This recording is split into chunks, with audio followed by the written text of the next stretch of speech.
Right, so if you look at the logic, the 5 parking slots, which are basically the first 5 switches on the right, the LEDs are light up right now, indicating there has nothing been parked, so it's displaying open. The parking is open and available to the visitors, and once there is a car parked at this slot, the LED will basically turn off. This parking slot is taken up, LED goes off. Then this parking slot is taken up, LED goes off. Say if this parking slot is taken up, LED goes off. There's only one parking slot is available at this time, therefore it's still saying parking is open, and it will indicate at the door, hey, LED 3 is still available, so basic parking slot 3 is still available. And when the car is parked, it actually goes off. All the LEDs are off right now. That means all the parking slots have been taken up, and it displays full right here. So if you look at the block diagram, the functional block diagram for this project, which is a parking system, we're basically going to end up having 3 modules. The parking system is going to serve as a top module, and within this module we're going to instantiate 2 modules. One would be the slow clock, 100 Hertz. And we need this slow clock because we need to toggle the 7 segment LEDs we have on Basys 3 board. There are 4 of them, so we're going to toggle them at a frequency of 100 Hertz because this is something which is not possible to detect for human eye, that we are essentially toggling the 4 7 segments. Then we're going to have 7 segment module, which is basically going to display either full or open. So notice here we have the Basys clock 100 megahertz fed into this module as an input, and we also will have parking slots, which will be basically the switches on the Basys 3 board. There are 5 parking slots. I wanted to keep it simple, so I just went with the 5-bit. Obviously you can have 6 bits, 7 bits, and so on. At the output, whenever any of the parking slot is occupied, we want the LED to go off. So here is my 5 LEDs that is going to be used as a parking slots available or not. And then I have segments, the 7 segment and the 4 enablers for the 4 7 segment. They're going to display if there's parking available, then it displays open, and if there is no parking slot available to park the car, then it's going to display full. Remember, a 7 segment will look like this. It has 7 segments: segment A, B, C, D, E, F, and G. I am not going to spend too much time on slow clock and 7 segment module, although I will cover all the basics because I have covered these 2 modules in several of my videos. So I'll leave the link in the description where you could go if you're looking for more details or step-by-step instruction on that. Like I mentioned earlier, I will cover most part, but I'm not going to go into too much of detail. Mostly focus will be on the parking system module. So let's start with the slow clock first. If you look at the slow clock module, line number 1, we start off by saying, okay, module name, which is slow clock underscore 100 Hertz. Input clock in, this is the Basys 300 megahertz clock. What comes out is going to be referred to as clock out, and this is going to be slow clock, which is going to have 100 Hertz frequency. The first thing, like we always do when we're creating slow clock, we create a register which we labeled as period count. Initially, value is set to 0. Then we use the always at block. Whenever the positive edge of the system board clock frequency clock arrives, remember this clock in right here, this is the Basys 3 board clock, which is 100 megahertz, right? Whenever the positive edge of the clock arrives, it actually checks for, so here's the if else statement right here. It checks for whether the count is 50,000, 500,000 minus 1 or not. Now again, those of you who are just wondering how did I get my 500,000, well, when we are trying to go from 100 megahertz to 100 hertz, if we do the math, we will actually get 1 million clock cycles that will make up a 10 millisecond clock, which is basically 100 hertz. And because one clock cycle has half of the time it's 0, half of the time it's on. So 1 million, if you divide it by 2, you basically get 500,000 cycles. When the 500,000 clock cycles have occurred, that means 10 millisecond has occurred. The 10 millisecond comes from the fact frequency, a time period is a reciprocal of frequency. 1 divided by 100 hertz is going to give you 10 milliseconds. And the reason we are counting 500,000 minus 1 is because the initial count value is 0. So 0 to 499,9999, that is going to give us 500,000 cycles. Then we go to begin. Initially, we want to, every time the clock arrives, the count starting with 0 goes up by 1. And while it's, doing the count, we set the clock to 0. Else, if that's not the case, that means the period count has reached its maximum value, which is gonna be 500,000 minus 1. Then we want the count to reset back to 0 and the clock to 1. So therefore, for half of the time period, clock is 0. For half of the time period, clock is 1. And hence it becomes a 10 millisecond time period, where one segment is going to be on for 10 milliseconds, and then the following 7 segment is going to be on for 10 milliseconds. Rest of the segments are going to be off, right? So that's pretty simple. And again, we have done this so much. I'll leave the description about the video that I've done where I go in much more detail than what I've just told you guys. Let's look at the 7th segment. Again, pretty simple. We have done it many times. If you look at our block diagram again, all we need is FULOPEN. That's all we need to display, right, on the 7th segment. And hence, basically, we will have 7 different cases. So we're starting off by saying, okay, we need a 4-bit display, which is declared as an input. And then we have a segment declared as a register, because we will be assigning the value to these segments. So we have to declare them as register. Then comes the always at block, always at displays. What is this segment is dependent upon? Well, the segment is dependent upon display. Hence, you have display over here, followed by begin. And then we're going to use the case statements over here. The first case, if display is 0, then we want to display L, right? And I just randomly chose this sequence. Doesn't necessarily this needs to be L. You can make it F. Just need to remember, if 0, then it means F. Well, I wanted to go with this sequence. 0 is L, 1 is U, 2 is F, O, P, E, N, and so on, right?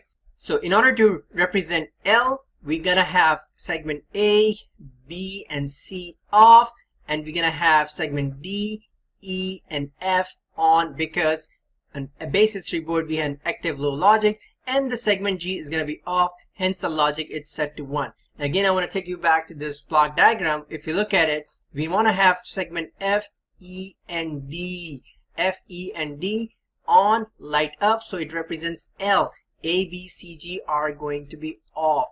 So if you look at it, A, B, C are off, D, E, F are high, basically 0, which means light up, and then G is going to be 1 as well, which is basically means off, correct? And then if you want to display U, so you're going to have everything, A is going to be off, right? B, C, D are all going to be on, and G is going to be off as well. Again, if you look at U right here, segment A is going to be off, and segment G is going to be off, and then it makes a U. Similarly, I do it for F, O, P, E, N. Just remember, this is A, this is B, this is C, this is D, this is E, F, and G. And remember, since it's an active low logic, so 0 actually means on and 1 actually means off, correct? Okay, let's now move on to the parking system module. This is the top module. If you again look at the block diagram, which is here, the inputs to this top module will be the Basys 3 board clock, which is 100 megahertz, and the parking slots. So if you look at here, I got the input clock. This is the Basys 300 megahertz clock, and the 5 switches actually, which will be used as a parking slot. These are the parking slots available, so total of 5 slots. If you want to make it a big number, you can change the bits. I just wanted to keep it simple. Obviously, you can change the size later if you need to. Look at the outputs here now. Well, we got three outputs here. One of them is a 5-bit parking slot. The other one is the 7 segment, and then the 4 enabler. So we declare those outputs over here, which is right here. Okay, the reason we want to declare these enable and parking slots as registers is because we want to hold the values on to enable in this case, because we want to keep it on. So we're gonna declare as register. And then over here, parking slots, once the car is parked, the LED turns off. That means it needs to hold on to that logic, right? We also have another 4-bit display, and we declare it as a register again. This will be what goes on the segment. This display is essentially the same thing that we have over here. Okay, what gets displayed on the 7 segment. Okay, next up is I'm going to instantiate the 7 segment module. So start off by saying 7_seg, and this name needs to match with how I have over here. If there's a mismatch, it's gonna throw you an error. Then you have 1 letter space, and then you assign a unique name to that module. I just went with SSO, SS0, bracket open. If you look at this module, I define my input first and then my output, so I need to follow that sequence. Input is basically this display right here, and the output is going to be seg. Next up is I also let's look at what comes out of this slow clock module is a slow clock, which is going to act as a wire, right? So I am going to declare the slow clock as a wire. Remember, this is a 100 Hz clock, and also need to instantiate that slow clock module as well. And again, this name exactly matches how it appears over here, followed by a unique ID for this module, which I labeled as SCLK, slow clock. And then the input clock, remember this is the same clock, which is a 100 megahertz clock here, and then the slow clock 100 Hz. That is what comes out of the slow clock module. And since I've already declared this as a wire, so we should be able to use it below. I also going to have another register, and this is B for the enable, which initially it's just set to a value of 0, and it can count up to 1, 2, 0, 1, 2, and 3. Correct? Before I go into much more detail on what exactly this is doing, let's now focus on this part of the coding. This part of the code is pretty simple, right? What it's doing is we look at the switches. Okay, if the switch position is set to 0, that means there is no car parked right there, and that slot is available for the car being parked, right?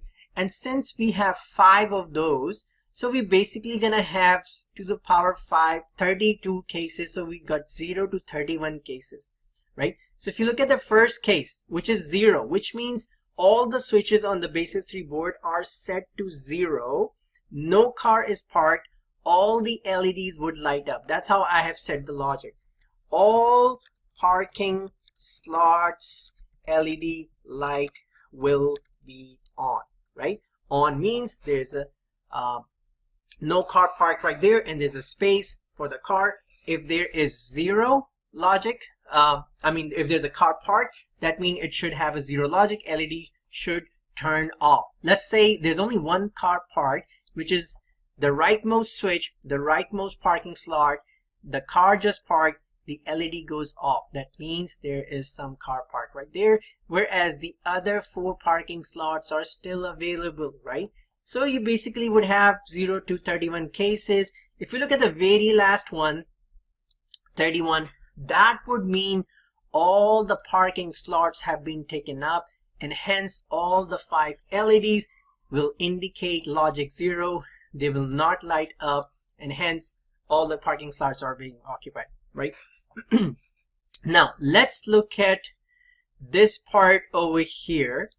Now it's referring to this enable, which is basically a 2-bit counter. We use this logic always at positive edge slow clock. Notice this is the slow clock here, correct? Whenever the slow clock, the 100 Hertz slow clock arrives, the enable counter goes to 1. So it starts with 0, goes to 1, 2, 3, resets itself, start, goes, falls back to 0, and keep on doing it in a loop, right? So always then I use the again, this part, anything below that is basically going to be responsible what gets displayed on what segment, right? Remember there are 4 segments. So whenever the positive edge of the slow clock arrives, you start by saying begin. You actually look for, there's an if and else statement, so there's a behavioral statement, and then we have the bunch of case statements. Here what we look for is if all parking slots are occupied, all the 5 parking slots are occupied, and if this statement is true, which is basically, if you look at all the parking slots that I have, I'm using an AND operator between them. If this thing is true, this statement is true, then what happens? If all parking slots are taken up, then we should display full. Then we should display full on the 7th segment because there's no parking space available, right? So we're gonna use the case statement, and we're gonna look at the enable. Okay, when enable is 0, 0, that is when the rightmost segment on the Basys 3 board is going to be on, and we want to represent L. Let me go back. This segment is going to be on, so we want to represent L. In the second case, when enable is going to be 0, 1, this segment is going to be on, we want to represent L. In the third case, which is 1, 0, this segment on the Basys 3 board is going to light up. We want to display U here, and then F, correct? So let's go back here. Display equals to 0. This is going to display, the rightmost 7th segment should display L. And why I'm telling it 0? Because remember, when we were setting up the logic for display, when it's 0, then we want to display L. When it's 1, it's going to display U. When it's 2, then it's want to display F, right? So let's keep that in mind and look at the logics over here. Again, and enable, of course, this is going to be 4 bar B, 1110. The rightmost 7th segment is enable, right? Let's move on to the next case, which is the rightmost second rightmost segment is enabled here, and hence 1101, again active low logic on Basys 3 board. We want to display L, hence display is equals to 0. Then on the second leftmost segment, that should display U, and hence we have display equals to 1. And the third display is enabled by setting logic to 0. The last case, when the leftmost segment is enabled, we want to display F because that's how we make full, and F is basically 2. And again, if I go back over here, if I look 2 is basically representing F, right? Okay, all right, we're gonna do similar for the open as well. Now, else, if the below statement is true, if any of the parking slot is available, then we want to display open, right? This not equals to basically mean that this statement right here basically is not true, is not equal to 1, because AND would only give you an output 1 when all of the parking slots are high, which is not the case in this case. And I mean, like, if not, that's not the case, then we want to display open, right? Again, you start off by saying begin, and then you look at the 4 cases for 4 enable. 2 bar B 0 0. Remember, there's going to be begin and end between. You got 2 assignments. You are assigning value to 2 variables, so make sure you have begin and end between these 2 statements. And again, so because we want to display N here on the rightmost segments, so N, let's see, N is in the 7th segment, N is basically 6, right? So we should assign display value 6. Display is 6, okay? And since the rightmost segment is enabled, so we got 0 here. Next case, second segment from the right is enabled, hence this is 0. We want to display E. and E is 5. Similarly, 1 0 moving on to the next case, that would mean the second segment from the left, that is gonna be on, so hence this is 0. Because we got 4 segments, so we got 4 here, right? And this is the 7th segment, which is the second one from the left, and we want to display P. P is 4. Again, you can always go back and look up P is 4 here. And then lastly, we want to display O, which is like all the segments are going to be high except for the middle one. So we display set the logic to re, which is going to display O. And that is pretty much at your code. You follow it by saying end case, this end, and then this last end right here. Follow it by the end module. I'm going to click on my top module right here and run implementation real quick, and then we will implement this logic onto the Basys 3 board. So just hang in with me. Yahoo! Now that the implementation is complete, let's generate a bitstream file. Click over here, and it should take roughly a minute or so, so just be patient. Okay, bitstream has been generated. Click on Open Hardware Manager. At this time, you want to make sure that your Basys 3 board or your FPGA board that you're using is connected to your computer. Click on Open Target, click Auto Connect, and you should see your FPGA, your hardware, appear over here. Okay, it's up here. For me, I'm going to click over here, just right click, and then click Program Device.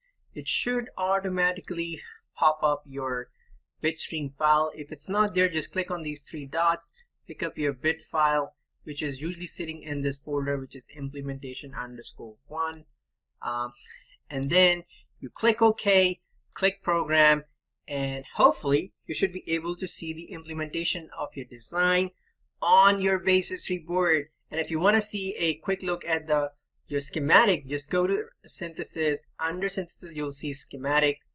Click that, and it should open the schematic for you on a window that you can use in your presentation. So if you have been given an assignment, or if you're doing it as a project for your course, you might want to go over your RTL schematic, which is a very detailed version of everything what we have in this project. So I hope you enjoyed this video, folks, and if you haven't already, consider joining and subscribing to my channel. Till next time, enjoy your rest of the day, and I shall see you soon. Bye.